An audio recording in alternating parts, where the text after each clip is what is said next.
Good evening, friends, and welcome to Sleepy Time Tales, the podcast aimed at helping you to get a good night's sleep.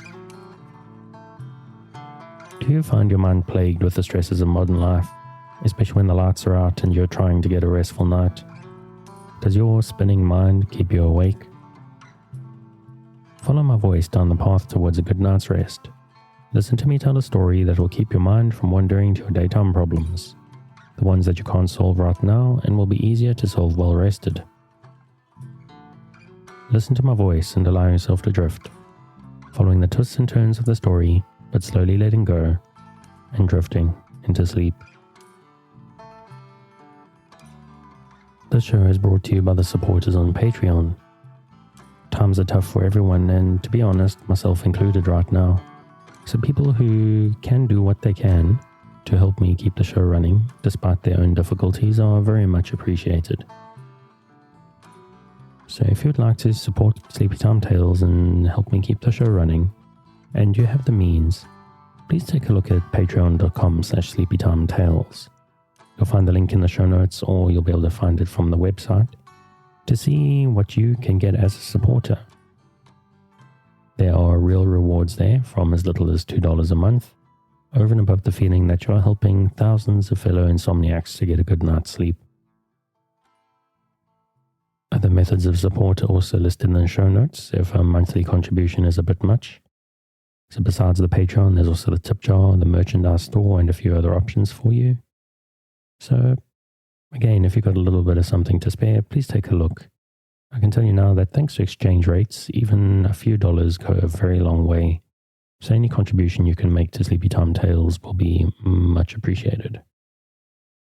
But there's another huge way you can contribute to the success of Sleepy Time Tales, and that is simply to spread the word. If there's someone else in your life who you think will benefit from listening to the show, let them know about it. If you do recommend the show on social media, make sure to tag me in so that I know and I can thank you. The tag is at Sleepy Time Tales on Instagram or Twitter. Also, times are rough right now, and if you're struggling mentally with stress or anxiety or anything else, take a look at BetterHelp. It's a secure online therapy service from licensed professionals. Visit trybetterhelp.com/sleepytime. That's trybetterhelp.com/sleepytime. Or check the website to learn a little bit more. Sleepy Time Tales listeners get 10% off their first month, and it's quite an exciting partnership that I'm quite passionate about. I do talk about mental health occasionally, particularly my own occasional anxiety issues. So that's something that I think it will be helpful to a lot of people. And of course, I've got to shout out the music, which is Undizer by Kumiko. Their work is available on the Free Music Archive, and I've linked their website in the show notes, as they've got some very cool stuff which they release under various different names that I definitely recommend checking out. So thank you for taking the time, and back to the show. So what exactly is Sleepy Time Tales? What is it for? It's a bit of a strange idea, isn't it? It's a podcast that you're supposed to fall asleep to. But in this 21st century of ours, lack of sleep is a health crisis, and this is a podcast that is intended to help those that it can to get a restful night. Do you find yourself lying awake at night, mind spinning and emotions in turmoil with anxieties of 21st century life? Do you wake up in the middle of the night and find you can't quite doze back off at 3 a.m.? I'm here to help. My name is Dave, and I'm your narrator, here to help you into a restful night. I'm someone who has struggled to sleep ever since I was a baby. My parents had sleepless nights with me for many years, and even once I got old enough not to bother them anymore, sleep was always a struggle for me. It was fairly recently in life that I discovered the tendency for droning male voices to act almost like a sedative for me. I used to fall asleep listening to podcasts, and then I eventually discovered that there were podcasts out there intended for that specific purpose. I found a couple of shows that worked very well for me, but often when I recommended them to other people, for various reasons, sometimes the narrator's voice or sometimes the theme they didn't quite enjoy it. Now I thought to myself, I've got a boring, droning, deep male voice, and I don't mind being a little bit boring. So let me give it a try and see if I can help people out. And so far, over a year down the line, I've helped thousands of people get a good night's sleep, and I've heard from many who are appreciating what I do. So I'd say this is a success. Now, every episode rather, starts with this long intro. It's here for a couple of purposes. The first one, obviously, I need to explain the show to new listeners. I need to make the case for why you should be listening to a sleep podcast in the first place, because it is a bit of an odd idea, and try sort of make a case for, or just try explain that it does make sense for some, even if not everybody. Now, longer running listeners don't really need me to explain the purpose of the show to them anymore, obviously. But by the time they've gotten there, this intro serves a different purpose. What we're trying to do here is we're trying to create a familiar new space. It's easy enough to pop on a bedtime story and jump into bed, but the idea with this intro is that you listen to it as you're getting ready. Sort of, don't climb. You don't. If it works for you, that's fine. Do engage with the show as you see fit. But the main idea is that you sort of climb into bed, or get ready rather. Brush your teeth, have a drink of water, make sure your environment is warm but not too warm. Snuggle yourself up in your blanket with me droning in your ears by the time the story starts. So we create a new habit in this sort of mental space for you to help you sleep. As far as I know, there's a couple of different ways to engage with the show. For me, with my podcast that I listen to at night, I actually need something to listen to. I need something I can focus on just enough to keep my mind distracted and in a single place, so I can't resist sleep when it comes for me. There's a possible second way to listen to the show, though. A lot of people just need some kind of white noise. Maybe the sound of the ocean, the sound of rain, or some boring dude telling you a story that you're not particularly interested in. Tonight's story actually is kind of an interesting one, but it's got a long, slow intro, much like this podcast, so I don't think you'll make it the whole way through. It's an extract from The Cossacks by Leo Tolstoy, most famous for War and Peace. This is a less substantial book, which seems to be going in a bit of an interesting direction. It's a story about a young, formerly wealthy Russian man who takes a long-distance sleigh across Russia to somewhere isolated. It starts out with a story about his farewell party, and then goes into the journey that he does. And in a way, it's quite an interesting sort of story. It's a look into the mind of sometimes uncomfortable thoughts of a privileged young man who's facing challenges for the first time in his life. Definitely an interesting thing, but I don't think it's so interesting that you're going to resist sleep. But that's the main thing. Whatever the story is, let sleep come for you. But you can't force it.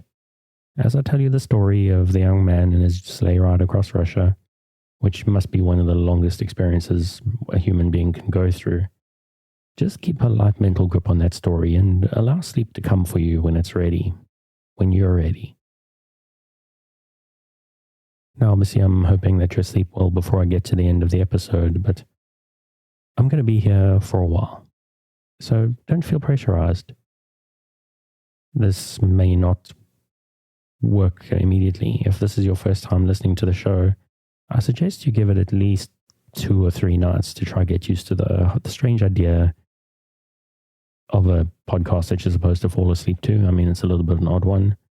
Also, take time maybe to get used to my accent, which maybe is a little bit strange. Get used to the idea of listening to some strange dude droning in your ears. I mean, that's a bit of an odd idea in and of itself, isn't it? It's also possible, especially if it's early days that you've been with us, that one episode might just not be long enough. It's possible that you're going to need to queue up a couple to help you get through your night. What I do with my sleep podcasts is I queue up a whole bunch. I keep the last sort of 8 hours worth of a podcast, and then I start on the latest episode, and then I just let the remaining ones play in the background, and I sleep through the night. But whatever show you listen to, or however you engage with it, it's very important that you try to relax. If you're new to the show and prone to late nights lying staring at the ceiling, it may take a while for this to work for you. So queue up a few episodes, stick around a couple of nights, and lie back in the dark, and I'll keep you company. I'll stay with you. Sometimes, now I'm one of those who I wake up in the middle of the night, like 2 a.m. or 3 a.m. or 4 a.m. sometimes, and I struggle to get back to sleep. As I say, I've usually got my podcast still running, so I just pop my earbuds back in my ears and whoop, there I go, straight back to sleep again.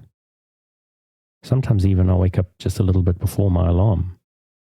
When that happens, I do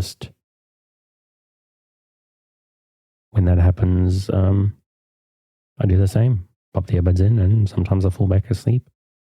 And you might want to say to me, Dave, why do you go back to sleep when there's 30 minutes left in your night? And I've got to tell you, sometimes that is absolutely, hands down, the best part of my night. There's something about just the release of allowing yourself to sleep right before the alarm that's deeply satisfying. And so that's the basic idea. You relax and you lie in the dark, and while you do that, I tell you a tale. So relax, dear listener, my nighttime friend who has elected to lie in the dark, listening to my voice. You will always be safe with me. I'm here to help you relax, to improve your life in a small way, or maybe even not so small. People don't sleep well these days, and it makes life way harder to face it unrested. And I'm here to do a small bit to help you in a big way, to do my small part to make a big change in your life, to help you face tomorrow and the day after well rested and better able to cope. I believe very strongly in kindness. I want to be kind to you. I want to share kindness with you. And I need you to be kind to yourself. Don't beat yourself up or rebuke yourself over not sleeping. Don't get tense if you just can't get over the edge of sleep, even with me here trying to help. Frustration is one of the greatest enemies of a good night's sleep, and the intention with this podcast is to short-circuit that frustration, to distract the feeling we get when we blame ourselves for not being able to let go and drift into the dark. So take a breath. Forgive the fact that you can't sleep and let my voice wash over you. Take another breath. Imagine the warm darkness rising up, inviting you to sleep and to a better life starting tomorrow. And if you can't let go, forgive yourself and we can try again tomorrow. If you've had a life of insomnia, sleep can feel like an enemy, but it's not your enemy. Sleep is a natural part of our life, and we just become strangers and enemies as life gets in the way and progress keeps us awake at night and stress. I'm here to work with you, to create a safe space, a cocoon in which you can curl up and allow nature to take its course. So if you're still with me, thank you for staying. If you're already asleep, we'll chat again soon. And of course, you aren't hearing me, except maybe in a dream.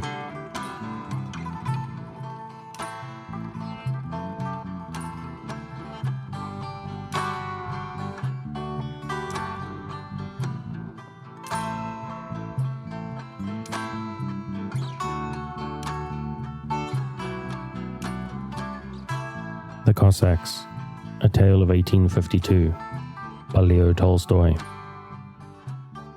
Chapter 1. All is quiet in Moscow. The squeak of wheels is seldom heard in the snow-covered street. There are no lights left in the windows, and the street lamps have been extinguished. Only the sound of bells borne over the city from the church towers suggests the approach of morning. The streets are deserted. At rare intervals, a night cabman's sledge kneads up the snow and sand in the street, as the driver makes his way to another corner where he falls asleep while waiting for a fare. An old woman passes by on her way to church, where a few wax candles burn with a red light reflected by the gilt mountings of the archons. Workmen are already getting up after the long winter night and going to their work, but for the gentlefolk it's still evening. From a window in Chevalier's restaurant, a light, illegal at that hour, is still to be seen through a chink in the shutter. At the entrance, a carriage, a sledge, and a cabman's sledge stand close together with their backs to the curbstone. A 3-horse sledge from the post station is there also. A yard porter, muffled up and pinched with cold, is sheltering behind the corner of the house. And what's the good of all this drawing, thinks the footman, who sits in the hall weary and haggard. This always happens when I'm on duty. From the adjoining room I heard the voices of 3 young men, sitting there at a table on which are wine and the remains of supper. One, a rather plain, thin, neat little man, sits looking with tired, kindly eyes at his friend, who is about to start on a journey. Another, a tall man, lies on a sofa beside a table on which are empty bottles, and plays with his watch key. A third, wearing a short fur-lined coat, is pacing up and down the room, stopping now and then to crack an almond between his strong, rather thick but well-tended fingers. He keeps smiling at something, and his face and eyes are all aglow.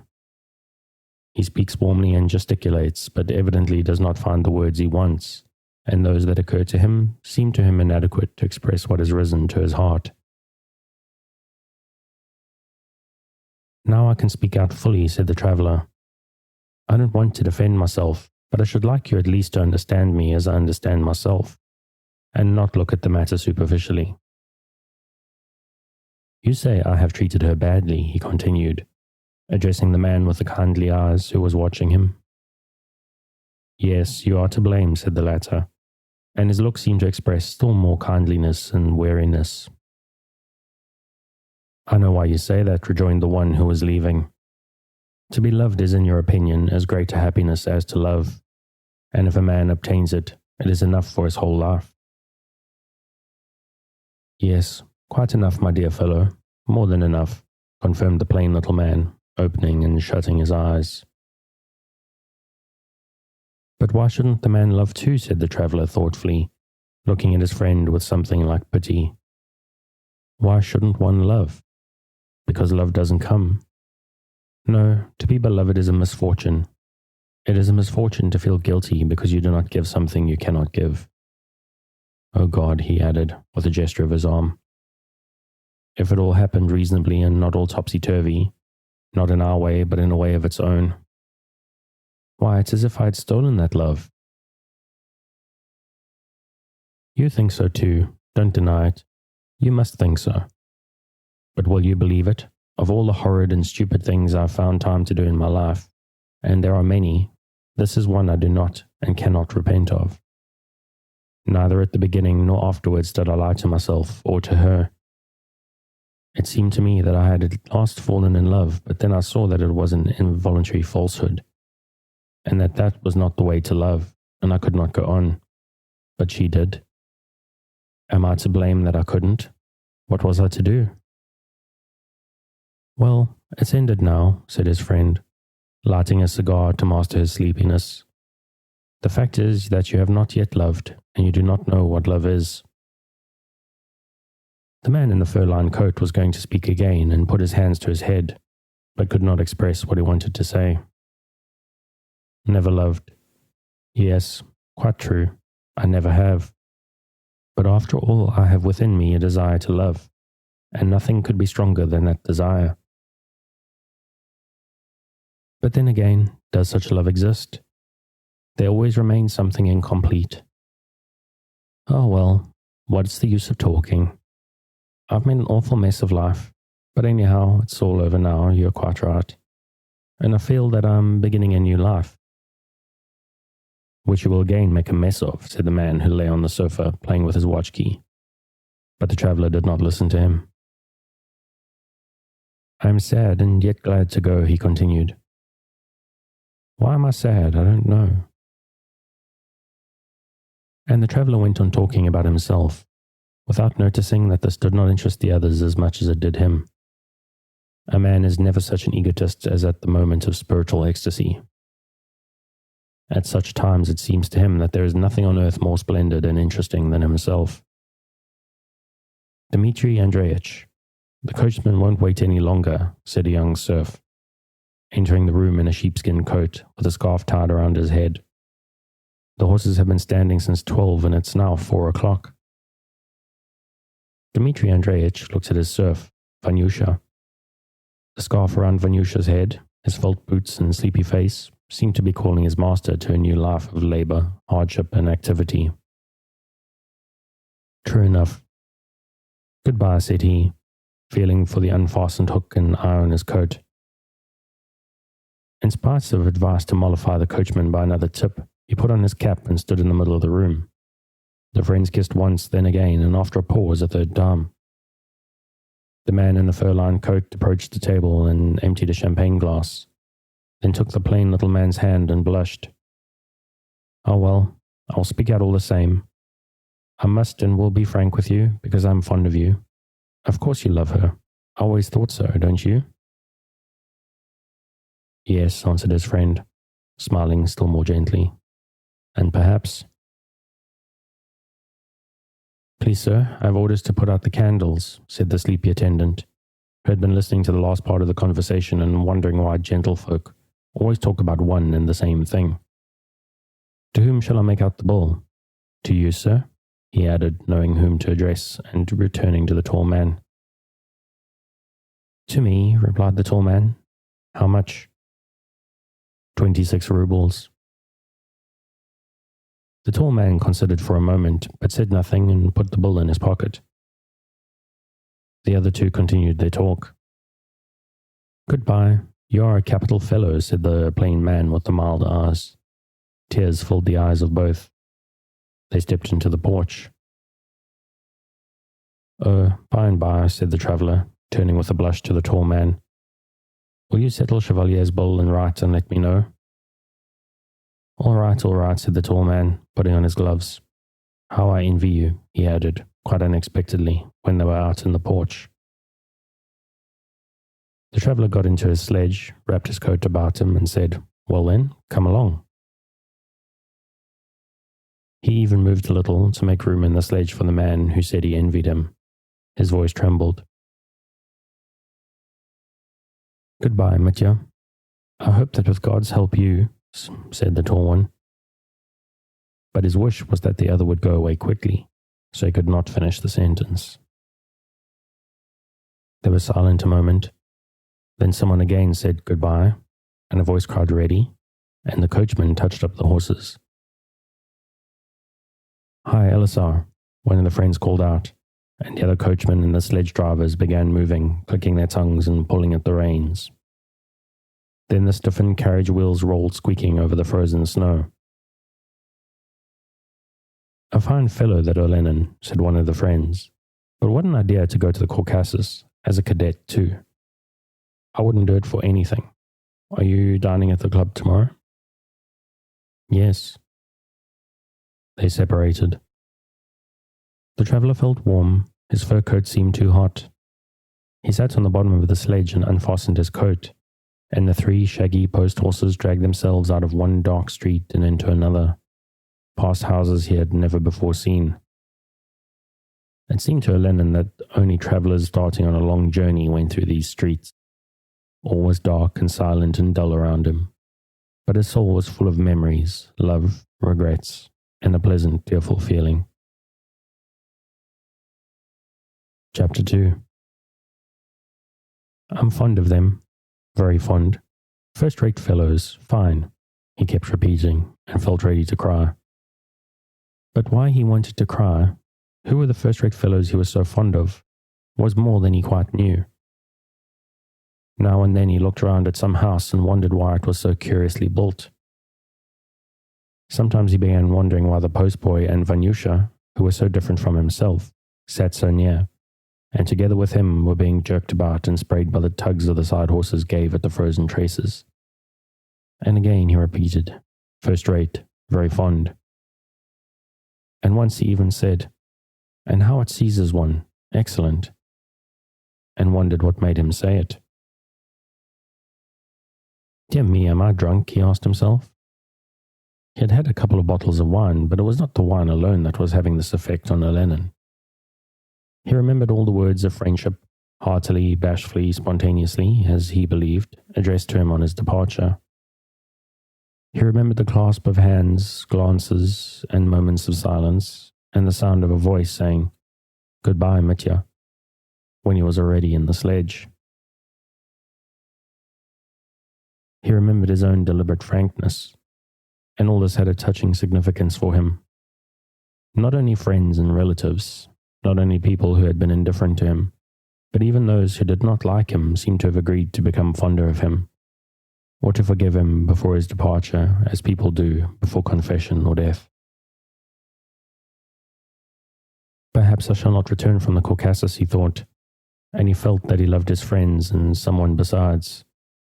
He was sorry for himself, but it was not love for his friends that so stirred and uplifted his heart that he could not repress the meaningless words that seemed to rise of themselves to his lips.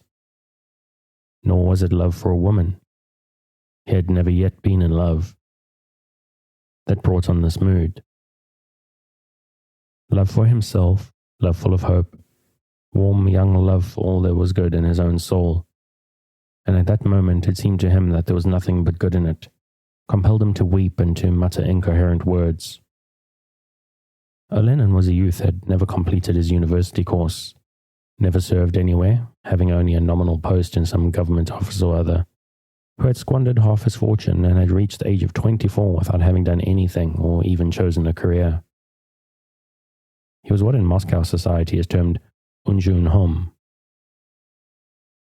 At the age of 18 he was free, as only rich young Russians in the 40s who had lost their parents at an early age could be. Neither physical nor moral fetters of any kind existed for him.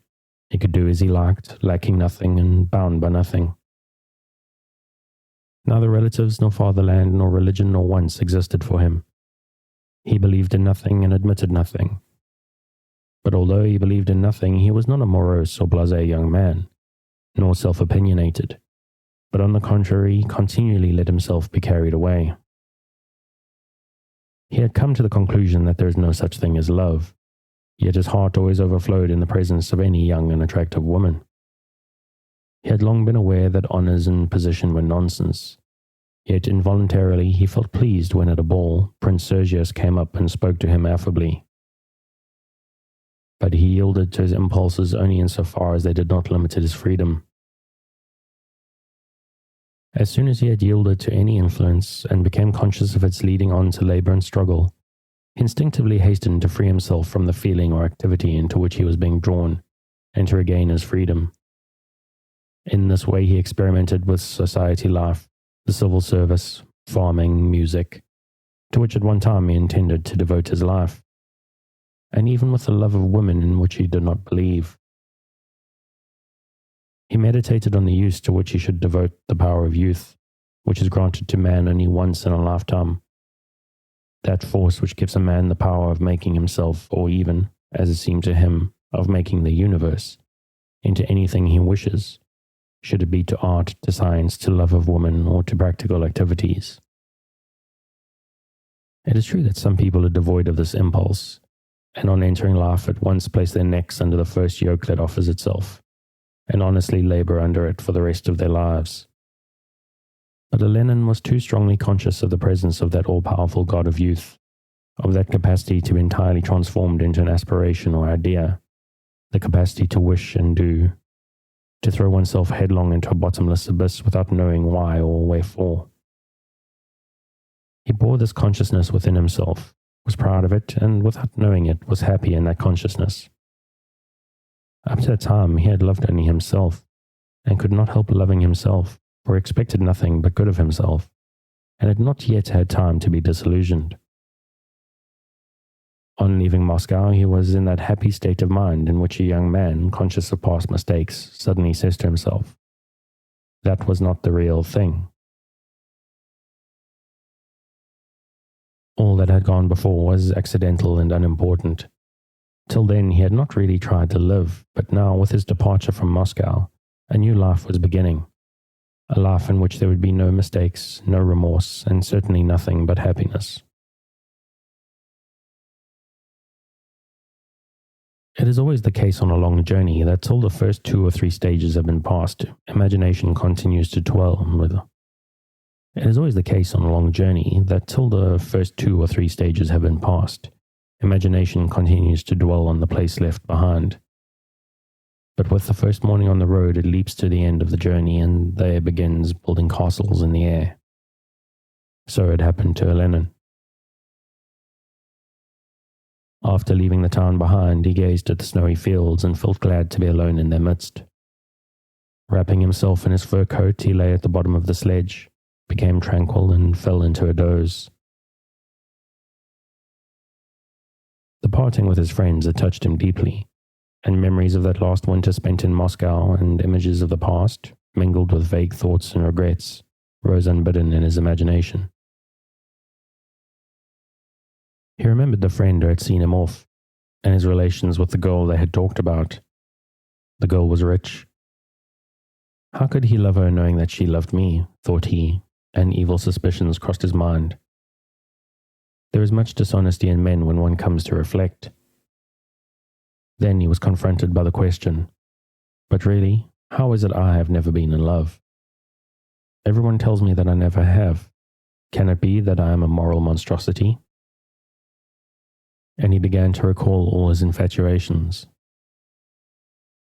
He recalled his entry into society and a friend's sister with whom he spent several evenings at a table with a lamp on it, which lit up her slender figures busy with needlework, and the lower part of her pretty, delicate face. He recalled their conversations that dragged on like the game in which one passes on a stick and which one keeps alight as long as possible, and the general awkwardness and restraint and his continual feeling of rebellion at all that conventionality. Some voice had always remembered, "That's not it. That's not it." And so it had proved. Then he remembered a ball, and the mazurka he danced with the beautiful D. How much in love I was that night, and how happy, and how hurt and vexed I was that next morning when I woke up and felt myself free. Why does not love come and bind me hand and foot, thought he. No, there is no such thing as love. That neighbor who used to tell me, as she told the Broven and the Marshal, that she loved the stars, was not it either. And now his farming and work in the country recurred to his mind. And in those recollections also there was nothing to dwell on with pleasure. Will they talk long of my departure? Came into his head. But who they were he did not quite know. Next came a thought that made him wince and mutter incoherently. It was the recollection of M. Capel the tailor and the 678 rubles he still owed him, and he recalled the words in which he had begged him to wait another year, and the look of perplexity and resignation which had appeared on the tailor's face. "Oh, my God," he repeated, wincing and trying to drive away the intolerable thought. All the same, and in spite of everything, she loved me, thought he of the girl they had talked about at the farewell supper. Yes, had I married her, I should not now be owing anything, and as it is, I am in debt to Vassiliev. Then he remembered the last night he had played with Vassiliev at the club, just after leaving her, and he recalled his humiliating requests for another game, and the other's cold refusal. A year's economizing and they will all be paid, and the devil take them. But despite this assurance, he again began calculating his outstanding debts, their dates, and when he could hope to pay them off. And owe something to Morel as well as to Chevalier, thought he, recalling the night when he had run up so large a debt. It was at a carousel that the gypsies arranged by some fellows from Petersburg. Sashka B, an aide-de-camp to the Tsar, Prince D, and that pompous old. How is it those gentlemen are so self-satisfied, thought he, and by what right do they form a clique to which they think others must be highly flattered to be admitted?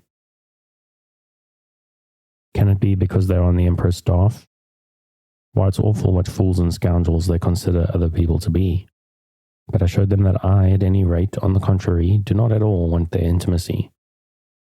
All the same, I fancy Andrew, the steward, would be amazed to know that I am on familiar terms with a man like Sashka B, a colonel and an aide-de-camp to the Tsar. Yes, and no one drank more than I did that evening, and I taught the gypsies a new song, and everyone listened to it. Though I have done many foolish things, all the same I am a very good fellow, thought he. Morning found him at the third post stage. He drank tea and himself helped Vanyusha to move his bundles and trunks and sat down among them, sensible, erect, and precise, knowing where all his belongings were, how much money he had, and where it was, where he had put his passport and the post-horse requisition and tollgate papers. And it all seemed to him so well arranged that he grew quite cheerful, and the long journey before him seemed an extended pleasure trip. All that morning and noon he was deep in calculations of how many versts he had travelled, how many remained to the next stage, how many to the next town, to the place where he would dine, to the place where he would drink tea, and to Stavropol, and what fraction of the whole journey was already accomplished. He also calculated how much money he had with him, how much would be left over, how much would pay off all his debts, and what proportion of his income he would spend each month. Towards evening, after tea, he calculated that to Stavropol there still remained 7/11ths of the whole journey, that his debts would require 7 months' economy and 1/8 of his whole fortune, and then tranquilized, he wrapped himself up, lay down in the sledge, and again dozed off. His imagination was now turned to the future, to the Caucasus. All his dreams of the future were mingled with pictures of Amalet Beks, the Circassian woman, mountains, precipices, terrible torrents, and perils. All these things were vague and dim, but the love of fame and the danger of death furnished the interest of that future. Now, with unprecedented courage and a strength that amazed everyone, he slew and subdued an innumerable host of hillsmen. Now he was himself a hillsman, and with them was maintaining their independence against the Russians. As soon as he pictured something definite, familiar Moscow figures always appeared on the scene. Sashka B fights with the Russians or the hillsmen against him. Even the tailor Capel, in some strange way, takes part in the conqueror's triumph. Amid all this, he remembered his former humiliations, weaknesses, and mistakes, and the recollection was not disagreeable. It was clear that among the mountains, waterfalls, fair Circassians, and dangers, such mistakes could not recur. Having once made full confession to himself, there was an end of it all. One other vision, the sweetest of them all, mingled with the young man's every thought of the future, the vision of a woman. And there among the mountains she appeared to his imagination as a Circassian slave, a fine figure with a long plait of hair and deep submissive eyes. He pictured a lonely hut in the mountains, and on the threshold she stands awaiting him, when, tired and covered with dust, blood and fame, he returns to her. He is conscious of her kisses, her shoulders, her sweet voice, and her submissiveness. She is enchanting but uneducated, wild and rough. In the long winter evenings he begins her education. She is clever and gifted and quickly acquires all the knowledges essential. Why not? She can quite easily learn foreign languages, read the French masterpieces and understand them. Notre Dame de Paris, for instance, is sure to please her. She can also speak French. In a drawing room she can show more innate dignity than a lady of the highest society. She can sing, simply, powerfully, and passionately. Oh, what nonsense, he said to himself. But here they reached a post station, and he had to change into another sledge and give some tips. But his fancy again began searching for the nonsense he had relinquished, and again fair Circassians, glory, and his return to Russia with an appointment as aide-de-camp and a lovely wife rose before his imagination. But there's no such thing as love, said he to himself. Fame is all rubbish. But the 678 rubles, and the conquered land that will bring me more wealth than I need for a lifetime? It will not be right, though, to keep all that wealth for myself. I shall have to distribute it. But to whom? Well, 678 rubles to Capel, and then we'll see. Quite vague visions now cloud his mind, and only Vanyusha's voice and the interrupted motion of the sledge break his healthy, youthful slumber. Scarcely conscious, he changes into another sledge at the next stage and continues his journey. Next morning, everything goes on just the same. The same kind of post stations and tea drinking, the same moving horses croppers and the same short talks with Vanyusha, the same vague dreams and drowsiness, and the same tired, healthy, youthful sleep at night.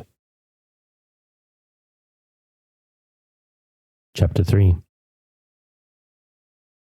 The farther Lenin travelled from central Russia, the farther he left his memories behind, and the nearer he drew to the Caucasus, the lighter his heart became. I'll stay away for good and never return to show myself in society, was a thought that sometimes occurred to him. These people whom I see here are not people. None of them know me, and none of them can ever enter the Moscow society I was in, or find out about my past. And no one in that society will ever know what I am doing, living among these people. And quite a new feeling of freedom from this whole past came over him, among the rough beings he met on the road whom he did not consider to be people, in the sense that his Moscow acquaintances were. The rougher the people, and the fewer the signs of civilization, the freer he felt. Stavropol, through which he had to pass, irked him. The signboards, some of them even in French, ladies in carriages, cabs in the marketplace, and a gentleman wearing a fur cloak and tall hat, who was walking along the boulevard and staring at the passers-by, quite upset him. Perhaps these people know some of my acquaintances, he thought, and the club, his tailor, cards, society, came back to his mind. But after Stavropol, everything was quite satisfactory. Wild and also beautiful and warlike, and Lenin felt happier and happier. All the Cossacks, postboys, and post-station masters seemed to him simple folk, with whom he could jest and converse simply, without having to consider to what class they belonged. They all belonged to the human race, which, without his thinking about it, all appeared dear to Lenin, and they all treated him in a friendly way. Already in the province of the Don Cossacks, his sledge had been exchanged for a cart, and beyond Stavropol it became so warm that Lenin travelled without wearing his fur coat. It was already spring, an unexpected joyous spring for Lenin. At night he was no longer allowed to leave the Cossack villages, and they said it was dangerous to travel in the evening. Vanyusha began to be uneasy, and they carried a loaded gun in the cart. Lenin became still happier. At one of the post stations, the postmaster told of a terrible murder that had been committed recently on the high road. They began to meet armed men. So this is where it begins, thought Lenin, and kept expecting to see the snowy mountains of which mention was so often made. Once, towards evening, the Nogay driver pointed with his whip to the mountains shrouded in clouds. Lenin looked eagerly, but it was dull and the mountains were almost hidden by the clouds. Lenin made out something grey and white and fleecy, but try as he would, he could find nothing beautiful in the mountains of which he had so often read and heard. The mountains and the clouds appeared to him quite alike, and he thought the special beauty of the snow peaks, of which he had so often been told, was as much of an invitation as Bach's music, and the love of women in which he did not believe. So he gave up looking forward to seeing the mountains. But early next morning, being awakened in his cart by the freshness of the air, he glanced carelessly to the right. The morning was perfectly clear. Suddenly he saw, about 20 paces away as it seemed to him at first glance, pure white gigantic masses with delicate contours, the distinct fantastic outlines of their summits showing sharply against the far-off sky. When he had realized the distance between himself and them and the sky and the whole immensity of the mountains, and felt the infinitude of all that beauty, he became afraid that it was but a phantasm or a dream. He gave himself a shake to rouse himself, but the mountains were still the same. "What's that? What is it?" he said to the driver. "Why, the mountains," answered the Nogay driver with indifference. "And I too have been looking at them for a long while," said Vanyusha. "Aren't they fine? They won't believe it at home." The quick progress of the 3-horsed carts along the smooth road caused the mountains to appear to be running along the horizon, while their rosy crests glittered in the light of the rising sun. At first Olenin was only astonished at the sight, then gladdened by it, but later on, gazing more and more intently at that snow-peaked chain that seemed to rise not from among other black mountains, but straight out of the plain, and to glide away into the distance, he began by slow degrees to be penetrated by their beauty, and at length to feel the mountains. From that moment, all he saw, all he thought, and all that he felt acquired for him a new character, sternly majestic like the mountains. All his Moscow reminiscences, shame and repentance, and his trivial dreams about the Caucasus vanished and did not return. "Now it has begun," a solemn voice seemed to say to him. The road and the Terek just become visible in the distance, and the Cossack villages and the people all no longer appeared to him as a joke. He looked at himself or Vanyusha and again thought of the mountains. The 2 Cossacks ride by, their guns in their cases swinging rhythmically behind their backs, the white and bay legs of their horses mingling confusedly, and the mountains. Beyond the Terek rises the smoke from a Tatar village, and the mountains. The sun has risen and glitters on the Terek, now visible among the reeds, and the mountains. From the village comes a Tatar wagon, and women, beautiful young women, pass by, and the mountains. Abreks canter about the plain, and here I am driving along, and I do not fear them. I have a gun, and strength, and youth, and the mountains. And I think I'm going to call it there at the end of chapter 3. If you liked what you heard and would like to read more, you can find this story, The Cossacks, A Tale of 1852, up on Project Gutenberg, and the link is in the show notes.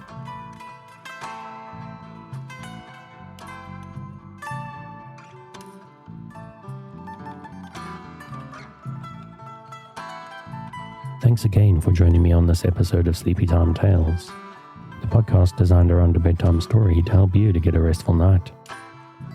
New episodes will be released every Sunday night to give you something fresh to help you rest in a new week. But make sure to subscribe in whatever service you use so that you get your new episodes whenever they come out. A reminder that the music for tonight is Un Desire Bakumiku. Check out more of their work on their website, which you will find linked in the show notes.